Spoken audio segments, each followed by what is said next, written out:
बिस्मिल्लाहिर्रहमानिर्रहीम। अस्सलामुअलैकुम दोस्तों आज की इस वीडियो में हम आपको अल्लाह के प्यारे नबी रसूलुल्लाह सल्लल्लाहु अलैहि वसल्लम का उस वक्त का वाक़या बताने वाले हैं जब आप अपनी माँ बीबी आमिना के पेट में थे। इस वीडियो में हम आपको पूरे 9 महीने की दास्तान बताने वाले हैं। बीबी आमिना फरमाती है कि मेरा पहला महीना चल रहा था कि एक दिन सुबह का सुहाना वक्त था। मेरे घर के सारे दरवाजे बंद थे, मेरी आंखें खुली हुई थी कि अचानक से मैंने देखा कि मेरे घर में एक नूरानी शख्स दाखिल हुआ और मेरे सामने आ गया। ये देखकर मैं बहुत घबरा गई और मैंने घबरा कर पूछा कि आप कौन हो, यहाँ पर क्यों आए हो? तो आने वाले उस शख्स ने फरमाया, ए आमिना, अल्लाह ने मुझे आपको खुशखबरी देने के लिए भेजा है। आपको मुबारक हो, आपके पेट में जो बच्चा पल रहा है वो अगलों का भी सरदार होगा और पिछलों का भी सरदार होगा। तो ये सुनकर बीबी आमिना ने पूछा, लेकिन आप हो कौन? तो आने वाले ने फरमाया कि मेरा नाम हजरत आदम अलैहिस्सलाम है। अल्लाह ने मुझे कहा कि जाकर ये खुशखबरी आमिना को दे दो,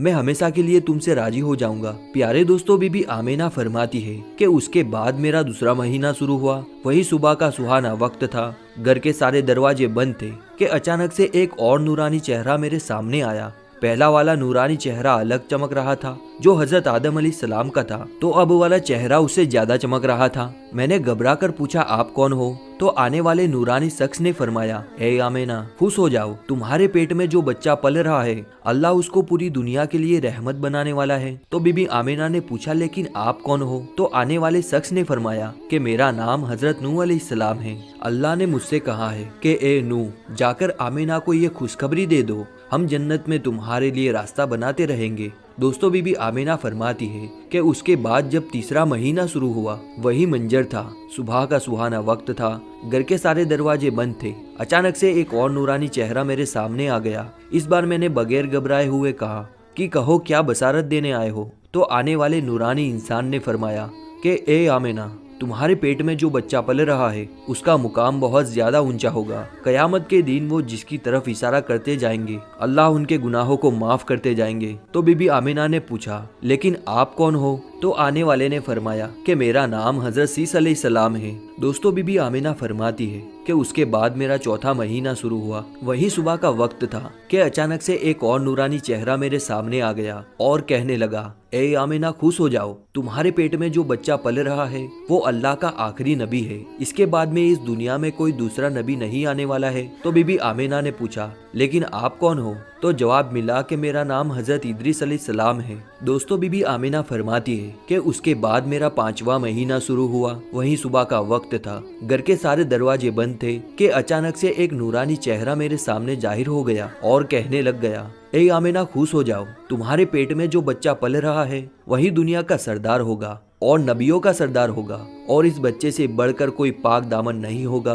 तो ये सुनकर बीबी आमिना ने पूछा, आप कौन हो? तो आने वाले ने फरमाया, मेरा नाम हजरत हूद अलैहिस्सलाम है। दोस्तों, उसके बाद बीबी आमिना फरमाती है कि उसके बाद मेरा 6ठा महीना शुरू हुआ। वही सुबह का वक्त था, घर के सारे दरवाजे बंद थे कि अचानक से एक नूरानी शकल मेरे सामने आ गई और मुझसे कहने लगी, ए आमिना, खुश हो जाओ, अल्लाह ने तुम्हारे पेट में जो बच्चा रखा हुआ है वो अल्लाह का महबूब भी बनेगा और अल्लाह का दोस्त भी बनेगा। तो ये सुनकर बीबी आमिना ने पूछा, लेकिन आप कौन हो? तो आने वाले ने फरमाया, मेरा नाम हजरत इदरीस अलैहिस्सलाम है, मैं खलीलुल्लाह हूँ, लेकिन ये बच्चा मेरे से भी बड़ा खलीलुल्लाह बनेगा। दोस्तों, बीबी आमिना फरमाती है कि उसके बाद मेरा 7वां महीना शुरू हुआ। वही सुबह का सुनहरा वक्त था कि अचानक से एक और नूरानी चेहरा मेरे सामने जाहिर हो गया और कहने लगा, ए आमिना, खुश हो जाओ, तुम्हारे पेट में जो बच्चा है वो कलीमुल्लाह होगा, वो अल्लाह से सीधा कलाम करेगा। अल्लाह से बातें तो मूसा अलैहिस्सलाम ने भी की थी, लेकिन हजरत मूसा अलैहिस्सलाम और अल्लाह के बीच में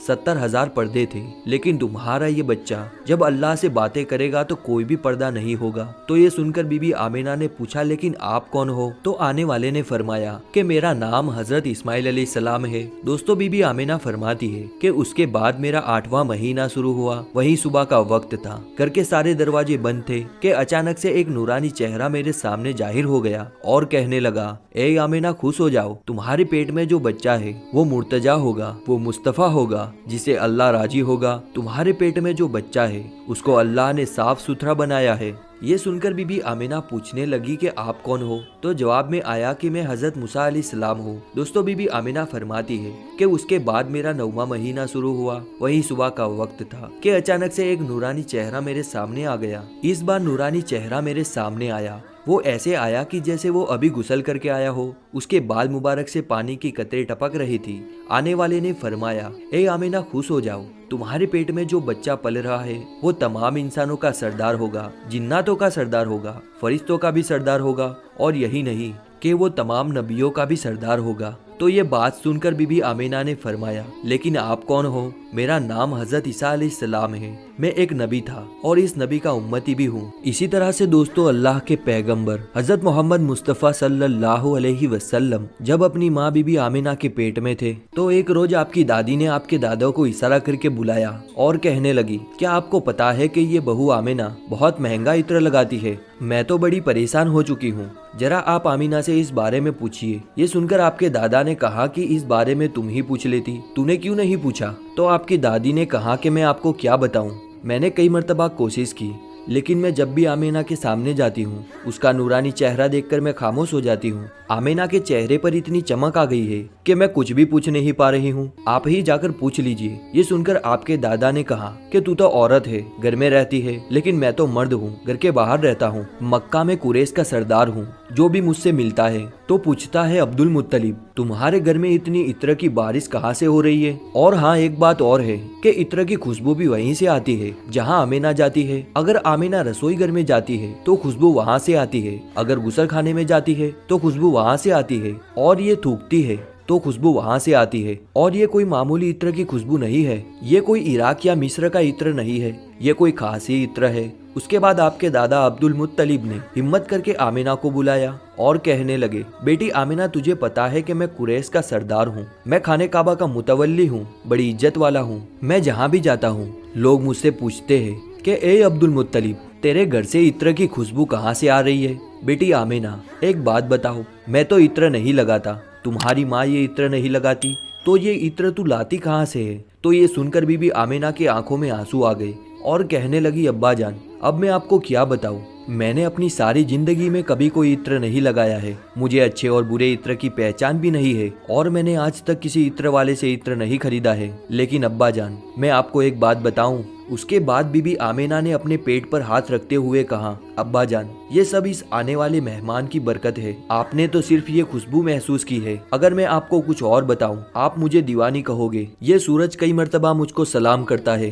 ये चांद कई मर्तबा मुझको सलाम करता है, और यही नहीं, जब मैं सोती हूँ, और ऐसी ऐसी औरतें जिनको ना कभी आपने देखा है और ना कभी मैंने देखा है, ऐसी ऐसी औरतें सामने खड़ी होकर मुझे हवा करती है। सुभान अल्लाह। आप दोस्तों को ये वीडियो पसंद आई हो तो इसे एक लाइक करें, अपने दोस्तों के साथ शेयर करें और हमारे इस चैनल को सब्सक्राइब करना ना भूलें।